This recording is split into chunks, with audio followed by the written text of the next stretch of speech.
Hi guys, welcome to another review. Back to Wayne's picks. First pick, Showdown in Little Tokyo. Honestly, I have to say, Brennan Leaney is my number one overall. Really? Over Van Damme, over Seagal, over all the martial artists of the 90s. Brennan Leaney is my number one. I know he only had a short career. Yeah. Unfortunately, fatal. Oh yeah, we'll get to the Crow. That's it. Fucking talk about that. But yeah, Brennan Leaney is my number one, man. And this was like his first like up and coming. I know he had a couple like maybe a movie, a TV movie or something like That's that. right. But this That's was right. his like first kind of Hollywood break. That's right. His first big break. And he's not even like the lead. They make Dolph Lundgren kind of like the lead, and he's like the sidekick. But he's so good. You can see his martial arts skill way surpasses Lundgren. And before his death, his movies were gaining more money every time. And if he was able to keep going throughout the 90s, he had the right look. He was a great martial artist. He definitely could have stole some movies from Seagal. He had the name too. Great name. You can't go wrong with Brennan Leaney, son of Bruce Lee. So yeah, it's a fun little pick. It's not the greatest film in the world, but for us, it's like a lot of nostalgia. And I used to rent this one a lot on VHS. That cover, eh? Yeah, it's just a great cover, man. Show you guys again. It's just a beautiful cover with the Yakuza on the back. Yeah, so whenever I saw that at the video store, it was one that always caught my eye sure, and I rented it a lot there. But yeah, now watching it, I mean, there's lots of corny moments, but it's still a good laugh and good to revisit. A little 90s cheese here and there. That's it. It was released in 91. It was directed by Mark L. Lester. He did Commando with Schwarzenegger. So another one of our favorites. Lester, man, this guy, he's a cheeseball director, but he can pull off some magic here and there. But it didn't do well at the box office at all. It was $8 million budget, made like $2 million, $3 million. That's it. It flopped horribly. Yeah, it flopped horribly. But it showed Brennan Leaney. That's right. It showed what he can do. Maybe it hurt Dolph Lundgren's career a little bit, but it seemed to help Brennan Leaney there. But yeah, so we get the opening credits. I love the opening credits. It's like the cover art that you see, with the Yakuza tattoos and everything, and it's got all the credit sequence. And the thing that I love about this movie the most still today is the music score. Oh yeah. Yeah, there may be a couple sequences where it feels a bit outdated, but I mean the title sequence, a lot of the main very good scenes, the music really holds up well for the most part there.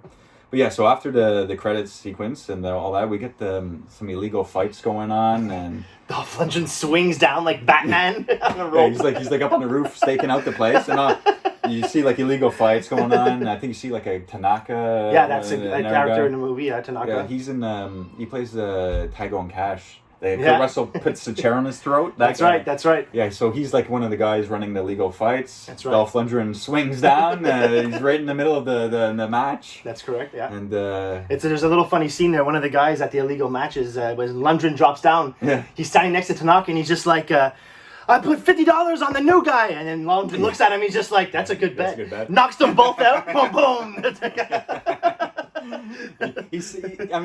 Dolph Lundgren's like he's a killer, man. Like he's got he's not to me like he's not maybe the quickest ever, but he's like he got such brute force. The guy, He's a fourth Dan black belt in Kyokushin karate. Really? Well, I didn't even know that. But I knew he was like he had some background and all that stuff. It. But that's And also too, like in the movie, he wears a leather jacket. You see the leather jacket with the sun on the back and a Chinese writing.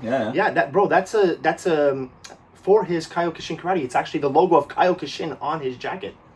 Kyokushin, and that's like his art. That's the martial art that he studied. Yeah, this guy knows his stuff. Fourth degree black belt in Kyokushin, and if anyone knows UFC, George St. Pierre is also a Kyokushin martial artist. Has the tattoo right on his chest. That's why I have him for these types of movies for sure. I mean, he knows his stuff with this stuff here, so it's good to have Wayne. That's probably why you picked the movie. You know it inside and out there. It's an easy pick. Bro, and I was a martial artist myself, and I started at 4 years old as well. Got my black belt when I was 14. Yeah. So this is really, for me, it's at home, these martial arts movies. I know. We talk endlessly about our martial art films in the 80s and 90s. We love them to death, so we're going to do a lot. And we started with this one, so it's definitely fun. But yeah, so after all the illegal fighting, we see the guy from Ninja Turtles there. Yes, he plays in the movie Sato. That's the name. And same name in the movie Ninja Turtles as well. Yeah. Sato. That Shredder's like a right-hand That's man. right. And he plays the right-hand man to Yoshida. And he plays in Mortal Kombat as Shang Tsung. That's correct, yeah. His last name is like Tagawa. Tagawa. It's hard to pronounce. His last name is Tagawa. So you have a lot of familiar faces that are in a lot of these fighting movies. He also plays in Jeff Speakman's Perfect Weapon. Oh my goodness. As Kai. It's not the best film. But Oh god, that film, man. I just I can't get into that film, but yeah, I could get into this one though. Actually, speaking of that Sato guy, he's actually a martial artist himself, trained with weapons and samurai styles. So there's a lot of martial arts in this movie. They don't just hire anybody. I mean, these guys. That's why they're in these films. That's exactly it. They know what they're doing. So, but it's just after the legal fight scene at the beginning, though. Lundgren, he follows them to the street. They're ready to run him down, and just out of nowhere, he's like, whoop! He hops over the speeding car, like, woo! It's pretty. I'm pretty sure it's like some stuntman on strings. He gives like a kick or something. Well, if you've seen Lister's Commando, there's for sure. There's a few. I can't wait to do Commando. Now that I'm talking about this guy in this film, I might have to pick Commando pretty soon. That film is just too much. But yeah, so they get away. He jumps over the car. They get away, and just conveniently enough, the next day he's having his lunch at some restaurant, eating some noodles or whatever. The same guys he was chasing down show up at that restaurant, extort the business owners. Right. So how convenient. Dolph Lundgren, he starts fighting them, taking them all out with his coffee in his hand. Nothing spills. He's like beating them all up. I think Brandon Lee shows up. That's when you first see Brandon Lee. Lee. He shows up. He's there. His captain told him that's where he'd find Kenner in the movie. His new partner. Dolph Lundgren's name, Kenner. Right. So he shows up, and that's where they have their little. But he doesn't know Dolph Lundgren is his partner yet, he's like ready to fight him too. He's they even have like a little sequence back and forth. I like when they have a good little sequence back and forth. And then they don't get the better of each other though. No, that's it. It's almost like an equal battle, but it's fun to watch because he's so much bigger, but he's so much quicker. But that's what he says, Brandon Lee. Brandon Lee's just like, if it wasn't for all that upper body strength, you'd be a lot faster. That's it. I love the dialogue. They're always picking at each other, but especially Brandon Lee. He's pretty funny with the dialogue in this film, especially, man. I always enjoyed their dialogue, especially for the film, And the settings too, like it's a nice setting, they're in like little Tokyo. Yeah, it's Los Angeles. That's right, that's true. Yeah, very nice setting. And that bar scene where they have the big fight, I think. The Bonsai Club. No, where they beat up the guys, where Brandon Lee meets them and everything. That's the Bonsai Club. That's the Bonsai Club. The Sushi Club.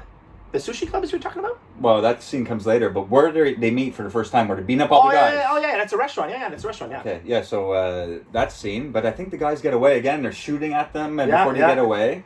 Dolph Lundgren behind a little table. I couldn't believe that. Brandon Lee does a perfect backflip behind the bar, perfect protection. The big guy flips over a wooden table, maybe an inch thick. Like, that's going to fucking save his life. It's just so good, man. Some real good cheesy moments, but yeah, so they grab one of the guys that's like still alive there, they go back to the headquarters and interrogate him. Police station. Yeah. So him and Brennan Lee are interrogating him, and they find out they're partners now. They take this guy. Partners. Okay, we're on the same team. Okay, let's take this guy in. And then Dolph Lundgren is asking him questions. He grabs him. He's like, "Oink, which basically means like, tell me who your boss is. So jacked. Rips open the guy's shirt, sees the Yakuza tattoos, the Iron Claw. Mm-hmm. The Iron Claw brings back a flashback. That's true. To Dolph Lundgren, where he sees Yoshida's character. That's true. Killing his mom and his father, and he gets the knife to the eye, the sword to the eye. So right away, like he has like tension. He has to leave the room with Brandon Lee. He doesn't like explain Brandon Lee while leaving the room, but they're on the other side of the glass. Yeah, that's it. He tells them who it is, the Yakuza, the Iron Claw, and then. And then the guy in the other room, he fucking breaks his own neck. Yeah. It's like... That's an honorable way to go in the Yakuza. Because, you can't get captured, that's it. Even if you don't tell them nothing and you're released, they're going to kill you because you can't take any chances. So he went out the honorable way. Yeah, to let all his people know is like, he didn't say fucking shit. He cracked his own neck, like, wow. What a way to go. Oh my God. That's so crazy, man. But yeah, then we get the first scene of Yoshida, the guy who played in Mortal Kombat as Shang Tsung. What's his last name? Tagawa? Tagawa. So we see him there, his first appearance, and he's crushing Tanaka, the guy he was. Was running the legal fights there at the beginning. That's right. And he's crushing him in a car, in a junkyard. When they have the dummy. Yeah. Oh my God. There's a scene. There's like they got the Tanaka in the car, and it's like. It looks like a mouth-to-mouth. He's like, no. A mouth-to-mouth. Yeah, like you're doing a CPR test. It's like, get that mouth open. But it's like, just raise the camera just a little higher. Because he's like, no. And then they get a shot of the thing lowering, but you still see half the head of a dummy.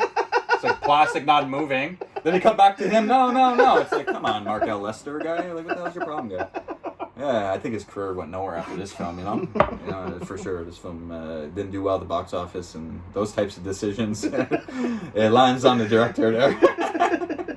So they crush Tanaka to kill him, and then we go back to Yoshida's mansion. That's right. It's a nice-looking mansion.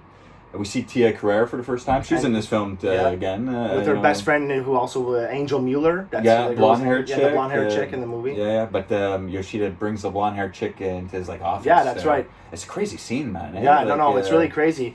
Because he catches her saying, basically telling her boss, Tanaka, the guy that they just crushed. Killed. Yeah, right. They just crushed that, watch out for these guys, they're bad news. Right. And these guys here, they don't mess around. So there's a little scene where he Yoshida cuts her head off, right off. But she was so high on ice that she would have been dead in 20 minutes, half an hour anyway. Yeah, they get her all fucked up. And they're all watching. He has a circle of his friends watching him. They hand him the sword. It is and then we cut to the next day. That's right. And we find out her body was dumped we're at the church where they used for Prince of Darkness. That's John correct. Carpenter's film. John Carpenter's Prince of Darkness. They had the church there. I love it. I love that. I mean, right when you see that church, Prince of Darkness right away. That's right. What the heck? You expect Pleasance to come out. Yeah. I'm like, hey guys! If you pause it on a scene and you don't see any of the characters, hey, you watching Prince of Darkness? They'd be like, no, I'm watching Showdown. What the fuck are you talking about? If I didn't, remember the movie. But yeah, you got the nice church. I always love the look of that church. So it's always fun to see that in a different film, So yeah, they dumped that blonde girl's body by the church, and with Dolph Lundgren and Brennan Leaney, find out and everything. They go I think they try to tail Yoshida. Yeah. They go back to his warehouse and all that. That's right. But we see they don't get in; they just wait for them outside. That's right. And inside they're Yoshida's talking to all the drug dealers, whatever. That's saying, right, all the gang members, the biker guys, and explaining how it's going to work, and they're like, "No, it's not." And one of the biker guys kind of gets mouthy with him, and Yoshida chops off his arm. It's true. He's like, "Now you only have one hand to wipe your ass." No, it's crazy, man. It's crazy. But was that scene after the scene where they go to the sushi club, or did they go to the ice warehouse? I think it's after the sushi club, eh? Okay, so right before they tail them to the ice warehouse, they have the big naked sushi bar. That's right. People are eating sushi off naked women and stuff. So we got Brennan Lee and Dolph Lundgren going through the back door. That's right. Lundgren just knocks. The guy answers. Knocks him right out. They can't go in the front. They can't go in the front because everyone knows who he is, right? In Little Tokyo, everyone knows who he is. That's it. So there's a nice little bickering dialogue there too. Yeah. They walk in and then there's a couple of henchmen, and Brennan Lee's just like, "Don't worry, I'll take care of these guys." Takes them all out. Dolph Lundgren's just like, "At what age did you start?" He's just like, "Oh, I was 4 years old." He's just like, "You should have started younger." He's like, "It would have improved your form." He's just like, "I was 4." Yeah. And there's nothing wrong with my form. They're great together. I mean, that's what's fun about watching movies, just their dialogue and bickering back and forth. It's just fun. It's just fun to watch. But they head into the main bar area. That's right. Dolph Lundgren talks to Tia Carrere. That's where you first see the Tia Carrere talking with Dolph Lundgren. Dolph Lundgren, he gets a bit of information, but then there's a big fight scene. They take out a lot of guys before they get captured. They definitely do. Yeah, and that's where they get the information that the owner of the club is also the owner of the brewery. So, where we said... And it used to be Tanaka. It used to be Tanaka, that's right. He's used to that guy owning the place, and just out of nowhere, no, he doesn't run it anymore. It's Yoshida. So, they get captured, they can't take them all out. They get brought down underground. That's right. You see Yoshida. And that's where Dolph Lundgren meets Yoshida for the very first time. Yeah. Sees him, since because he rips off his shirt. Right. He sees his Yakuza. He remembers his face because he sliced. He gave him a little gash when he was younger. It's in that the cut on the face. Because Yoshida killed his parents, right? When he was a kid. So there's a few flashback sequences like that. It's not very long, but it gives us the info that Yoshida killed his parents. So in that heat of the moment, he smacks some fucking guy, grabs the gun, points it at Yoshida, and got 8 guys. Yeah, 8 or 9 guys, all the guns on them. And Brennan Lee goes, "Policeman, cop, it's bad to shoot me." Also a cop, it's bad to shoot him. He goes up to Lundgren, he's like, "You don't like this guy? I could tell you don't like this guy. But if you kill him, you're killing me." Hey, you hear me in there? You fucking luckhead, He's just like, "Are you going to kill him?" Lundgren's just like, "Not now, maybe later." He's got the gun. It's so good. I love it. It's a fun little sequence. It's so ridiculous. But they walk out. They're able to walk out. And then they follow him to that factory that I mentioned. And then we see Yoshida. He kidnaps Tia Carrere because he saw that she was talking to to them in the club. That's right. So he ends up kidnapping her. You're gonna be my wife, shows her the video of him killing Angel, right. The blonde best friend. He chops her head off. Makes her watch that shit. And if you do anything, that'll happen to you. Basically, yeah, exactly. Imagine being in that situation, guy. By that in that case. So he brings her back to his mansion, and Lundgren and Brennan Lee follow. That's right. Yeah, they're looking from a distance and all that. That's right. They just go there and not expecting to see her there, and then she's there doing a Japanese traditional suicide because her honor was taken. She was raped. So and she was about to kill herself. Right. It's called seppuku. Yeah, he even says that to Brennan Lee. It's called seppuku, yeah. And he tells Brennan Lee to stay there. Yeah, he tells Brennan Lee to stay there, and then Brennan Lee's just like, but Kenner, there's 9 guys in there. Yeah, don't worry about it. Yeah, that's it. He's flipping cars. They're shooting at him. He flips a whole car. And bro, what about when he has Tia Carrere in his hand, he jumps off the roof, turns around, shoots the guy with the gun? The guys that could shoot him, and he's just like running after him. He jumps down, turns around, he's got he's got the girl in his arms, he's got the gun like that. Takes that guy that's running after him. Jumps down, flips the car, gets away with the girl, saves the day, just like, an early 90s cheeseball action film. But he takes out, most of the guys. Then the next scene, though, Yoshida finds out that his house was trashed. That's right. The girl got saved and everything. So the guy that's supposed to take care of his place there... Simon Ray.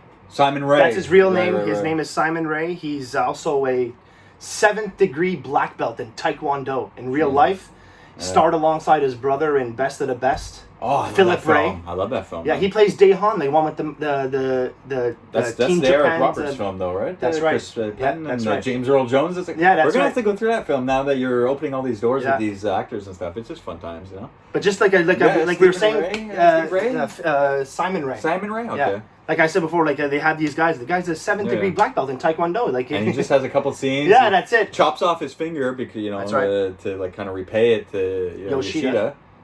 But they're at a bathhouse scene, eh? Ready to get to the bathhouse. Yeah. So they're in towels, and Yoshida looks at him so angrily, He's like, "Is that it? Is that it?" And he's like, "It's not enough." Not enough. He takes the knife, jabs it right into his gut. Oh my god! He just drops the knife, and they all follow him to the bathhouse. Then you get a little cut to Sato, and Sato's just like in Japanese, he's just like, just throw the finger away. Yeah. Throw the finger in the trash or something.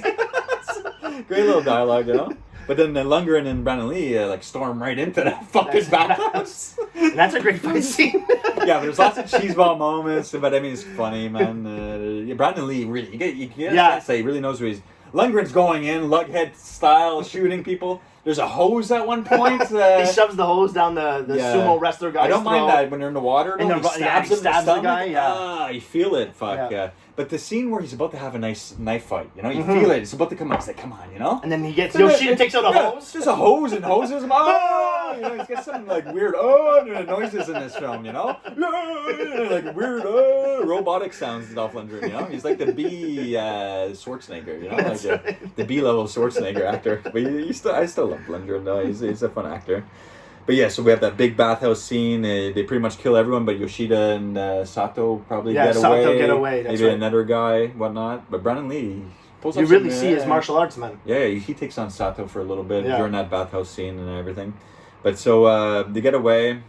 They take Tia Carrere to the cabin or the dojo in the woods. Yeah, that he built himself. Yeah, he built himself. Built it myself. A little insert. I built it myself. You don't even see his face. He probably filmed it after the movie was done. Little recording. Lundgren, we want people to know that you built this little secret passage. Yeah, that's it. So send us a recording of you saying, I built it myself. He's just in the jacuzzi. She's stripping naked or whatever, and she's like, I love your place.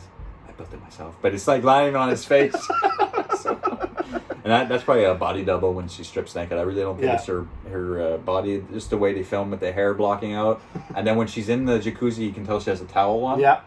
I just don't think it's really her body when it's fully naked. It's funny when you watch this movie that after the jacuzzi scene, Dolph Lundgren takes Tia Carrere into the bed and they do the whole make love scene and she looks at him, she's like, Kenner, that time I heard you coming. I forgot the scene. Yeah, that's it. I forgot the scene. Because what happens is when they rescue Tia Carrere, Dolph Lundgren gives her a shotgun and says, if you see anybody coming, stay here, we'll be back. If you see anybody, shoot them right? And she's just like, well, what about you, Kenner? What about if it's you? And he's like, don't worry, you won't see me coming. And then later, when they make love, she tells him, Kenner, that time, I heard you coming. Oh, yeah, she says, you won't hear me coming. He says, that's it. She's like, that time I heard you coming. But then him and Brennan Lee have some fun. No, that's a good one. Yeah, that's it too. Afterwards? Yeah, because Brennan Lee finds out that she's in the room with him, and Dolph Lundgren's just like, well, she was scared, so she came to stay the night, and Brennan Lee's just like, well, that figures. Yeah. He's just like, I saw you strip down for that hot tub. I'd be scared too. But what he tells them though after that is like one of the lines I remember the most from childhood. I'm like, I never heard anything like that. That's it. He's just like, if we die today, Kenner, I just want you to know you have the biggest dick I've ever seen on a man. It's just like, I don't know, man. It's just some goofy ass style. But when I was a kid, I was like, what the fuck? Like, what's he saying that for? Yeah, I guess he was watching him in the jacuzzi. Yeah, he's like at the dojo window. Ah, you fucking bastard. I like the part two right there at that scene where Brennan Lee tells them, he's like, Kenner, like there's more bad guys than we have bullets. He gives Brennan Lee all the guns, and he goes into his little shop there, like he's like little he's got knives. Throwing knives and katanas. He's doing well. He's doing well. Takes them all out. He takes them all out without firing a bullet, and then Brennan Lee's just like, it's like playing a video game. We just passed the first wave. Yeah. But then they capture Tia Carrere. That's right. So they're like right away. He's like they win. Yeah. They get captured. Electric shock therapy. Brennan Lee again with another memorable quote where he's just like, "You're supposed to baste us before you cook us." Oh yeah. And then like, Dolph Lundgren's like, "That's right, you fucking asshole." They're being like shocked. You have like acupuncture. Yeah, they have acupuncture in the nerves with the electrical. That's a good way to torture people. So but somehow Lundgren breaks the strap. Beats the grabs the guy in one motion. But no! He touches them against Brennan Lee's bed and like fries him. He tells Brennan Lee, he's just like, this is going to be really good or really bad. He fries the guy up against Brennan Lee. But Brennan Lee's hand is like on his forehead. The guy's being electrocuted. It's just a funny scene. And he's like, get me the fuck out of here, man. He takes him down. But then they get into a car and they're in the junkyard trying to escape. Boof! Get picked up by a forklift, you know? Put into the press, the same press that killed Tanaka. They could have killed them there. The press was coming down. They could have killed them. But no, they had to go the extra mile. Well, they squished them so they can't get out, apparently. Right. So, like, to the doors. Pick him back out. Put him on the chopping conveyor. Yeah, that's it. So they're like watching for the most part. But when he like starts chopping the lights, they're, you know... all right, let's go home, boys. You know, chop suey. Our job is done. They're both push. They get like a corner of the roof pushed out enough, so they're able to sneak out before the fucking car gets chopped out. So Lundgren thinks he says, "Oh, I'm gonna enjoy being dead for a while." Yeah, that's it. So because all the bad guys think they actually got chopped up, but I mean, if they just waited 2-3 more seconds, they would have saw that they got out and could have maybe finished them there. But it's a early '90s cheeseball Mark L. Lester film there, who directed Commando. So what would we expect? Let me get the big training sequence of Lundgren. Oh yeah. No Brennan Lee sequence. No. Just him kicking, doing a few good chopping the bamboo with a sword, and a big kick in the air for no reason. Only the shoot on the big gear. You get a big gown on there. What was he wearing there? He was wearing like a samurai, traditional samurai kind of gown. He gets set up in this big showdown gown here, but he grabs like an MK-47 along with it. This guy's in a fucking you think this guy would be beating people up, but through the whole ending, he's shooting everyone he sees. Brennan Lee's fighting though. Brennan Lee is the one fighting, and that's probably why his career started taking off. This guy can actually really fight. I mean, Dolph Lundgren's great. He's, like I said, brute force, 6'5". The guy's in great shape. But Brennan Lee is a real this guy was something, man. You could like that. You do make a good point. When we said in the bathhouse scene, we've got to mention that like super quick kick that he does to the guy. That was like a Bruce Lee. Bruce Lee must have taught him. He came right in. That's just quick little side kick. A little side kick kicks the guy. The guy's like, great. Do whatever you want with his face after. It's just he's so good, man. He's really good. So Brennan Lee throughout the whole ending's taking out everyone martial arts style. Dolph Lundgren's chasing after Yoshida. He's blowing everyone out there. But at least he has a nice sword fight ending that's right. with Yoshida in the middle of a street. LA it's really scene. cool. I like that. I like that sword fight. That scene fight. is really nice. I like the scene. But he gets shot right in the fucking heart. Right in the heart, and then he gets sliced up at least 10 times. But he gets shot in just above a heart, I guess. Lundgren still able to hold a sword, and he's doing. doing he loses his sword at one point, fucking gets cut. He gives that fucker another slice. Do you remember? Slices him in the stomach, stabs Yoshida, throws him up on the. It's like a wheel, and he spins around. It's all on fire, and fireworks going off. The one thing about this film, though, it got like edited so many times, and this version is like 78 minutes, 79 minutes. Yeah, it's not long at all. Very short film. It's like ridiculously short. The original cut that Mark L. Lester, I read that he gave into the studio, was 90 minutes. They still weren't satisfied. They cut it down 12 more minutes. Boy, I don't know. I wonder what the extra footage was all about there. But I mean, all in all, it's not a great film. But I mean, it's not. But it's just the nostalgia. Yeah, it's the fact that Brennan Leaney trying to make his big scene debut kind of thing. Man, it's still fun to revisit though, just to watch them, fuck with each other, and some good fight scenes. Lundgren is a bit goofy. Some great scenes at the jacuzzi. I would have liked the scene maybe like if Brennan Lee had the lead role, if it maybe would have been a little different. Well, it's almost like that in Rapid Fire, but we don't get like a big muscular side guy. That's right. You get Powers Booth. Are we gonna do Rapid Fire next? We're gonna do Rapid Fire next. We're gonna do it in order. For year 3, we're gonna do Rapid Fire in The Crow next. That's right. So that's what you have to look forward to next, guys. There, we're gonna cut this one. Wait, we're at 26 minutes. Jesus, I didn't think this one would be long at all because of how short the film was. But I mean, there's lots of good scenes that we actually talked about. So I hope you enjoyed the review. Absolutely. Rapid Fire next, then The Crow, then it's back to my picks. Until then, take care, guys. Thanks for the support. Take care.